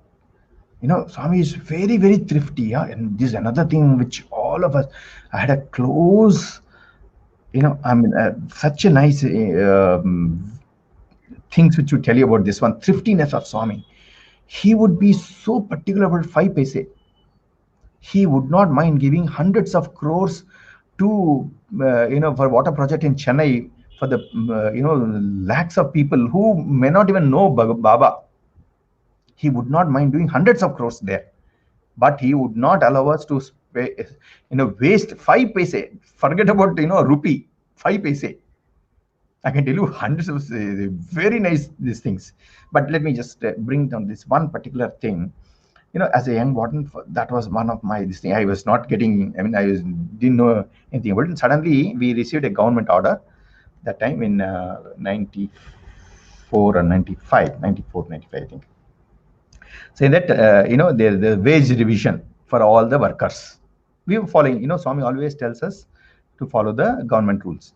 So wage revision was there, and then suddenly they were doubled for 400 to 800 rupees. So the auditor, Mr. Pasi, that time, and then said, I told him, he said, no, you see, you cannot manage it 300 rupees, so we have to raise the thing, for which Swami has, you have to take permission, Swami. As a warden, you only have to take the thing to Swami. Vice Chancellor sir did not want it to take it up with Swami, because everybody knows, even Central Trust, that secretary also, nobody would take up anything to do financial with Swami, because Swami will really, become Shivarupa. He never entertained. Yeah, he never He will, entertained that. he will say, no, you should not increase. You should give the very best at the least possible, cost. That has been Swami, because nothing should be wasted. No money should be wasted. Okay. So I did not know this. He said, no, you go and ask Swami. Because I was young, no, so I can freely ask. That's what they felt. So they said, okay, you take the government order and seek Swami's blessing. Swami, we have to increase the thing. We cannot manage 400 to 800. It had become for every workers. We have to increase the basic. So I went there in the morning. I used to go in the mornings whenever there's such an important decision where we require Swami's explicit involvement. So I went, after boys went to college, I went to Mandir just before bhajans. 15 minutes before bhajans, 8:45 I went there. Swami finished the interviews and then took the second interviews and then came out. He saw me. They said, Amy, why did you come? So, Swami, I showed the government order. Said, Swami, I have a problem. I started with that problem. Swami got furious. You know what he said? And again, this is such a nice thing, the truth of life. He said, you see, the lawyers, I mean, the advocates and doctors like people having problem, not this Sai Baba. What a way to tell. He said, I started with the approach, the way in which you approach the thing itself is so very important with Swami. Yes. You should not see that as a problem. I did not know that. So I said, Swami, problem is there. Buddhi ledu. Problems, I do not want it.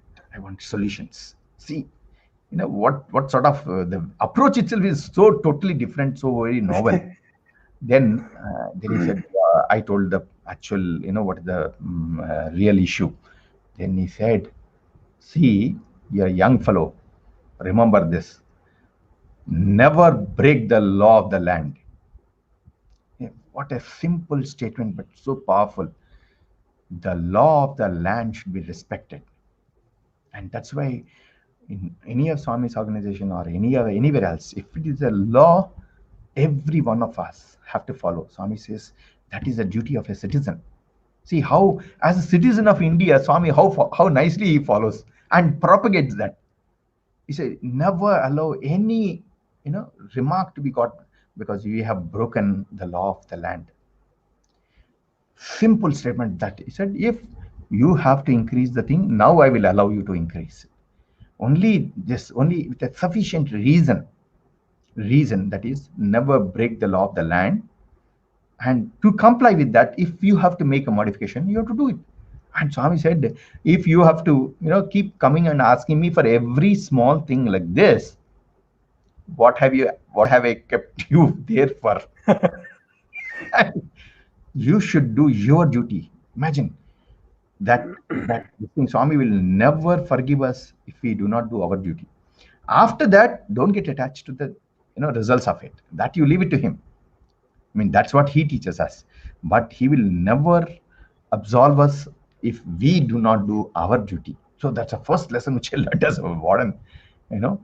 Very nice lesson, but I was shaking when he said, see, I do not want problems, I want solutions. That what a way to tell the thing. And I said that the greatest lesson is never break the law of the land. So always respect the rules, the role of rules in the management. Swami always tells that. Very important for all of us as Sai devotees and Sai students. Following whichever organization we work for, follow the rules of the organization, because only if you do not like it, go tell the management. Otherwise, leave that. That is what should be the conviction which we should have for that. So that's one of the things which I've learned it. And then and another one about the bhajans. Swami gives so much of importance to bhajans. Now again, the importance of the bhajans and the role of teachers, role of the elders in making sure that students learn bhajans. That's again a beautiful incident. Again, I got a literally slap on my face for what happened. I'll briefly describe. So one such occasion, I went for morning darshan just to seek some clarification about some issue. I was more careful not to say problem, but an issue. So Swami, we wanted some guidance and all that. So I went there and sat there. Swami came out and saw me. He knows that when there is a hostel related issue only, I will come in the morning. So Swami said, Amy. I said, Swami, no, I was trying to start. First he said, Amy, then after that started firing me. Said, Buddhi Ledu, how many years you stayed with me? Is this what you have learnt? No use. And firing me left, right, center. You didn't say anything to him? I just didn't know for what he was fighting. Okay, we are used to fighting, but for what So the hundreds of mistakes we keep committing, but for what he's firing, we do not know. And so he was very, very upset. I didn't know what I was saying. He started saying useless. Why? What is the use of you are staying for so many years with me and this and that and all that. Then he saw my question mark face. I didn't understand anything, whatever. Then he realized my plight and he said, "See, if you all don't encourage boys to sing, how will they learn?" That's all. Immediately, flash. It flashed. My tube light flashed. The previous day, during the evening bhajans, Swami was sitting in the throne. Swami used to sit in bhajan hall. That those days, bhajans used to be in bhajan hall. We were all sitting outside, and devotees were outside. The one fellow muffed, in the sense, he took in some shruti, and then he could not continue the very first line, and then he had to stop, and then another shruti. Okay. I remember all of us, Swami is so much of importance to bhajans. They should practice well and go. All of us were feeling as a warden, and I was sitting outside, not directly in Swami, but sitting outside in the first port. Oh God, that immediately flashed in my mind when Swami said, "See, if you teachers don't encourage, how will the boys learn?" I said, "Tappaipoindi, Swami." I said, "Swami, we're sorry." He said, "See that boy, how he has not practiced the bhajan singing." And Swami told so nicely. He said, "See, boys are given an opportunity to please me. Boys are given so many devotees enjoy bhajans. When they enjoy bhajans, I get happiness. Bhajans bring such a nice vibrations which will cure you, which will heal you, which will soothe your mind, calm your mind. It is such a great service." Wow, what Swami, see how much importance Swami gives to bhajans. The great service which boys have to do. And then if they just come like that and make mistakes, they are not the mistakes of the boys, but that the elders should guide them. Firing was for that. He said, make sure that they practice. They practice because they are singing in front of all the devotees. So many people follow them. All over the world, they follow Prashanti bhajans. See, that was again another thing. So whenever, especially bhajans and, our Vedas, and whenever you're putting in front of public where others are going to really enjoy your chanting or singing or, all sorts of things, or putting in dramas, for example, he said it should be fully devotion based and then morality based. See what beautifully, how he interweaves them. And he says, you are responsible because boys are boys. We have to ensure that students practice and do. So, role of elders, role of teachers are very important in that sense to see that the students learn these things. That's again another one. Okay, so like that. No, I'll leave the whatever you No, wanted no. to. If you have any more, I don't mind. We have some more time.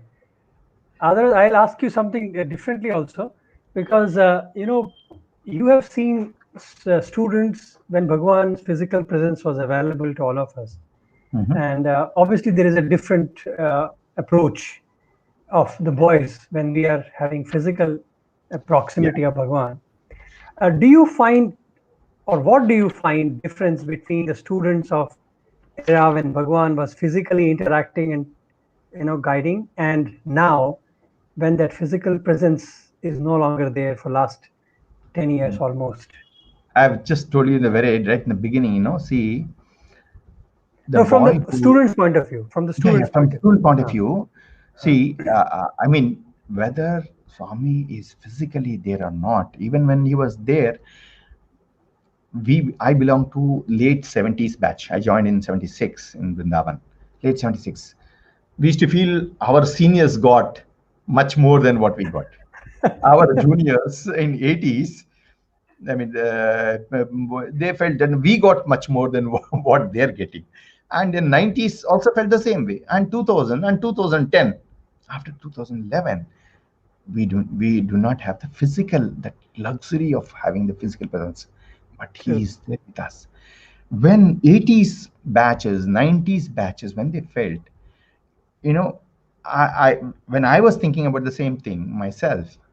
See, in 80s and 90s and 2000s and forever, we have devotees. They did not have this sort of physical interaction with Swami, that which few of the students have enjoyed. That, of course, is not because of merit. It is our extreme kindness and then grace of Bhagwan only. It is not our merit at all. But even when he was physically there, only just few thousands, maybe few lakhs of people could get an opportunity to physically interact. But see how many devotees he had. See how many devotees he is having. See how many devotees he will have, continue to have. Crores of millions of devotees he has got. Now, who is guiding them? It's he inside us. So he knows what to do. I, you, and anybody for that matter, in spite of us or because of us, in spite of us, it's immaterial. We are only given a chance, an opportunity to participate in his this thing. So that way, even though Swami's interaction with the students definitely dwindled and then become lesser and lesser, because Swami's energies, physical energy was given to so many other things. He was making up mega projects. He was taking so many big things. Okay, so we in front of our own eyes, we saw our own chances getting decreased and decreased and decreased.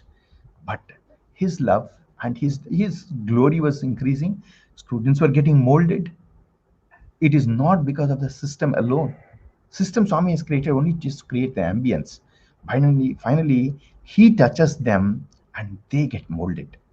All that, as teachers and elders, what we should do is endeavor to do is only just to see that right kind of, when you see there is something going wrong, try and see, pray to Swami and see whatever we can do for that boy. But finally, he will alone actually transforms the students. In that sense, I'm convinced that it is not really for that. No, Swami, it was not a physical Swami at all. And Swami has told number of times, I am not, don't limit me with these 5 feet 4 inches, including the hair. Swami, I remember. In fact, once Swami, this I think the Prushti, one of the Prushti brothers told this one, saying, Swami used to call him Putti. Rameshwar Prushti. Putti means short, short in Telugu.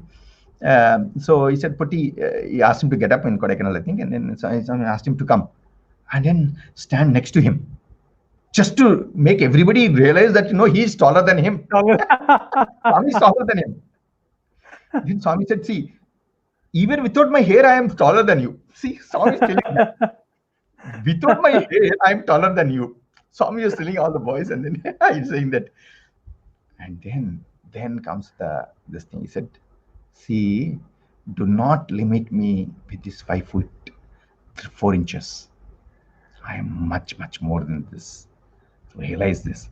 So therefore, to answer your question now in crisply, yeah, it is. He is doing that work. He will continue to do that because he has not gone anywhere. He is with us always and forever. So therefore, can you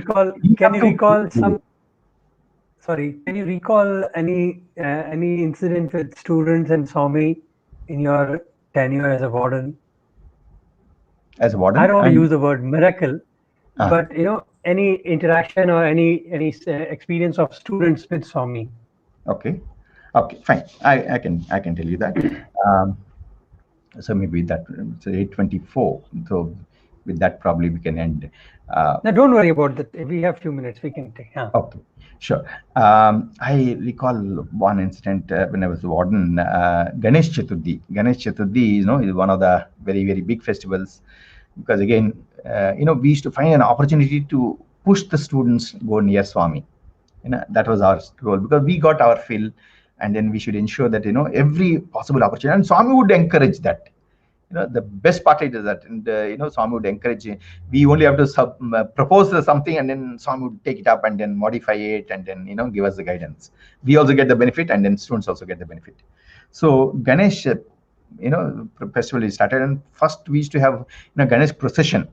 At the end, Nimarjan time, Visarjan time, that we take 3 days you worship, and then afterwards you ceremoniously go and then immerse that Ganesha. So what we started, we used to go around the mandir. Swami would stand there, take the Ganesha, and then go around Swami, and then take his blessings, then go and then immerse in the well in front of hostel. There, that used to be the Sai Gita shed used to be there. So there there used to be well, and then we used to immerse in that. So this used to be the procession. Then after I became warden, and then we all teachers sat together. They said, no, we should increase the interaction. We used to have only one Ganesha for all the 650 boys who were in the hostel, was school and the institute. So oh, no, we should have more. So first year we made it two. That was school boys one, and then the institute boys one. I said, no, why not? Why not we make class wise? So UG one, PG one. No, why not in UG three classes there? First UG, second UG, third UG. Then similar school, 8th, 9th, and 10th, 11th, and 12th. So 5 there, because it should be equal again. So and then Swami was so happy because everybody get a chance to prepare the palanquin. They put so much of effort to please Swami, because Swami goes there. Swami will come to each palanquin. Swami used to break coconut in front of each palanquin. Oh, it was, and then he would give pose there, and then you would have seen that photograph, and then give this thing blessings for those boys. And then one touch where I was involved in that is, after that, we used to go and then immerse the thing. For immersion, Swami said, be careful, don't allow the boys to go, and so only senior boys should allow them to go. So we used to make sure that boys who know swimming nicely, one or two teachers will be in charge, and then they will be in charge of this immersion ceremony in the well. Because only few boys would be allowed. Only final year boys we used to allow them. Final year PG, final year UG, final year 12th class, and then final year 10th class. That is the outgoing batches, what we call. So like that, we used to do that. And then Swami always used to tell me, caution, they take care to see that nothing happens. So that year, I told one of our scholars, senior person, and then he said, take care of it. So we selected, process starts 1 week, 10 days before only. We see them whether they know swimming nicely or not. We take them to the well and then make them swim and this and that, because they never given chance to swim. No swimming pool. So everybody wants to go get into that group, the students, but then only the best swimmers we used to take. Okay, so we took that thing, and then 2-3 SS scholars and then one teachers were there.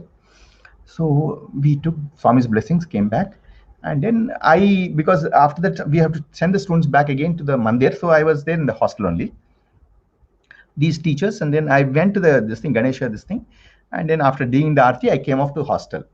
After that, I said they will immerse. Suddenly, after a few minutes, some people come running to my office and then saying that, oh, sir, we need car to take boy to Subra hospital. I said, what happened? Then one boy got drowned. And I was also boys are going off to Mandir, and then the boys who went there, and the teacher came, said, sir, immediately. So I'll give you the details at the end, how it actually happened. Then we took him to first general hospital. They said, no, you have to go to super hospital. We ran to the super specialty hospital. We took the car and then took him to super specialty hospital. And Mr. Iyer, Dr. Iyer was there, and then they worked on him for 15-20 minutes, and then the boy recovered. And then nothing has happened. After he opened his eyes, I heaved a sign of relief. Then, everything was went. Then only went to the mandir. Then I asked the boy, what happened? You know what he said? The boys went, and then this boy was from, Nepal, Darjeeling and Nepal, I think. Virendra, Nepal, I think. His name was. And then he went there. They finished the immersion. So, boys are boys, they were just, because only once a year you get a chance. Final PG. It should be final PG to get. So once in a only lifetime you get an opportunity to do the swimming in the Sai Gita well. So they were all playing around, and then everything was over. But the teacher in charge, he said, "Okay, come on, go up, come off. Everything is over." So suddenly everybody is coming out, and then one boy, one research scholar realized, he said, "Where is this fellow Birendra?" Suddenly got the thought, where is he? That's all. All the fun frolic, he said, no, where is he? They didn't see. And nobody saw him coming out and going. So immediately they said, no, let's see. No, I saw him in that corner in the well previously. That's what the one boy told. That immediately this research scholar jumped into the well and then went down and found this boy. It was almost 15 feet deep from water level. It was 15 feet Wow. down. Oh, he had already drowned. Yes. What happened was he went. Then this boy was explaining to me. He said, "Sir, I went down. I just wanted to see how deep it is, so went down because he was an expert swimmer. Went down and then touched the bottom. He didn't know it was completely pitch dark. I believe he went down, just touched the bottom, then found everything muddy, and then he wanted to come out. But then his leg got stuck. It was a quicksand. And then when he was trying to come out, that leg was not coming out. And more, then quicksand, when you actually get It into was that one, struggle then. the more you try to get it out, and the more deeper you go. That's all. And then he was an expert swimmer, but then and he was very muscles and all he had, but that's of no use at that point of time. That's all. He knew that the more he was trying, he was going deeper. He could not come out. He thought his end was near. He just, he did not know what to do. And then he had lot of air, but everything was getting out. It was 1 minute over, 1.5 minutes over. He said, I do not know how much it is. Then he knew that, it was getting slowly blackened. He starts seeing black. He just prayed to Swami. He said, Swami, please save me. That's all he remembers. After that, he opened his eyes only in the hospital. Possibly just that second, this research scholar got it. Hey, where is this Birendra? That all happened in just 2-3 minutes. How Swami protects the boy. Okay, then, when he prayed to Swami, he just remembered only that and then he just calmed out and opened his eyes there. I said, what happened, Birendra? He said, sir, like this only, as I was pulling myself, nothing was coming. But only one thing, I knew that I'm going to die. He was, his brain was active enough to even assess that situation. But he said, only Swami can save me. Swami, please save me. That's it. And then he went out. And then Dr. Iyer was also telling, he said, see, you are all very lucky. Maybe 3-4 years, he would have actually, some water has gone to lungs. But then he said, because his lung, his, this esophagus got constricted. Not much water has gone. It has gone more than 3-4 minutes. So much water would have gone. His actually lungs would have been full of water. But fortunately, only a little bit of water was there, so we could remove that. And it is Swami's grace that he has saved. And Which year this happened? Which year this happened? It must have been in 97, 98, 99, one of those years. I just lost track of the exact year. So that means Bhagwan was available. So did you go and report to him? Very much. I went there and then did you go and report to him? Yes, went, got, that's what the second half is. Swami fired me. He said, he said, why are you taking risk with the students' lives? So you should be careful when you are selecting the boy. Why did you allow them to? Of course, that teacher, I banged on the teacher, told, inquired. And this, you see, the boys, when they get into this thing, they forget everything. The joy of, let me go and see the depth of the, like that they went. And it was Swami's will. He said, see, but for his will, that boy getting that exact, even if it is a few minutes later, this boy would have been gone. See, that is the love of the mother of Sai. Just that right time, that this thing he gives you, that spark, and then he tells you, yes, it is me who does that. Okay, so if you really, that boy, of course, had that faith in Swami. He said, Swami, please save me, and then calmed down. And then Swami took care of that. So like that, every devotee has, every student has, that really, if you get connected to him, he will definitely take care of him.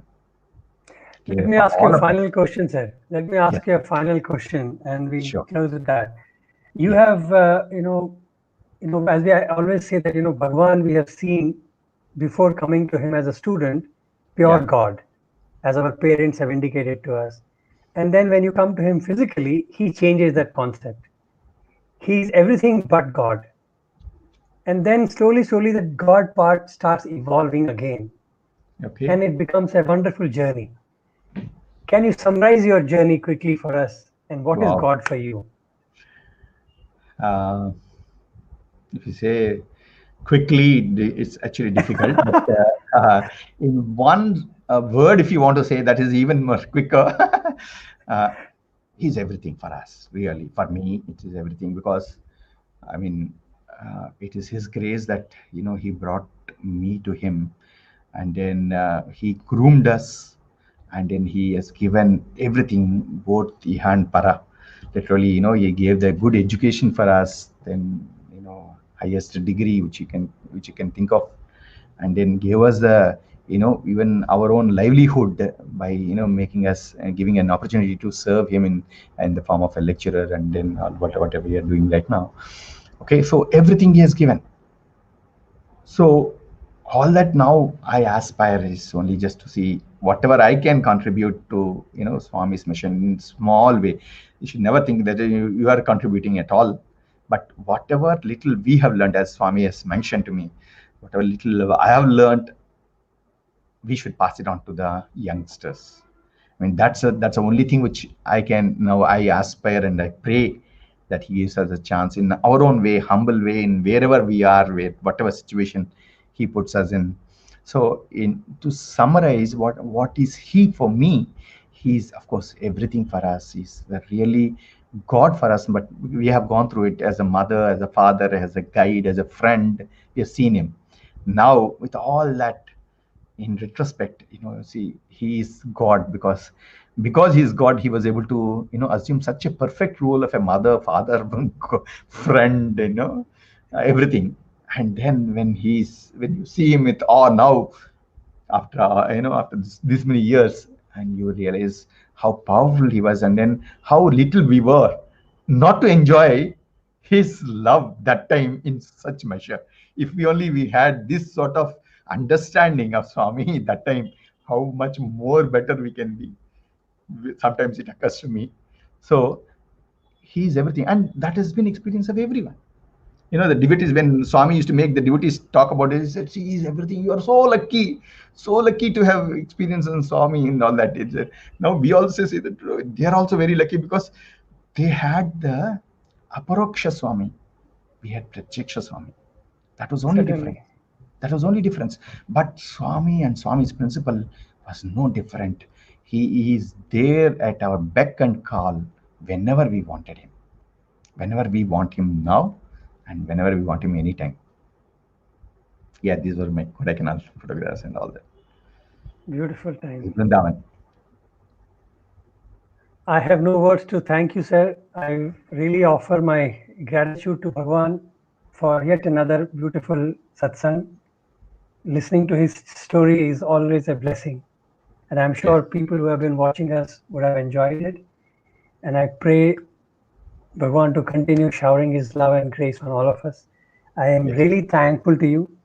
Thank you for No, taking your you time have given out. me the And opportunity to think about Him, to ruminate the experiences which He has given to me in particular, and what I have witnessed. And then I should be thankful to you and to all the viewers. For just to think of Him itself is a great sadhana. So therefore, it's a we. But just mere thinking and mere listening, it should not stop, as Swami says. Whatever we can take, whatever is applicable. Swami also says, don't have to take everything. Whatever is applicable to you, you take, but you practice that. That's all Swami says. thank So you so thank you much, so sir. much for giving me this opportunity. Sairam to everybody. And this Sai Ram. video will be available on the channel, and people are free to share it. And please send your comments and suggestions to all of us. Thank you so much. Sairam. Sai Ram. Sairam, sir. Sai Ram.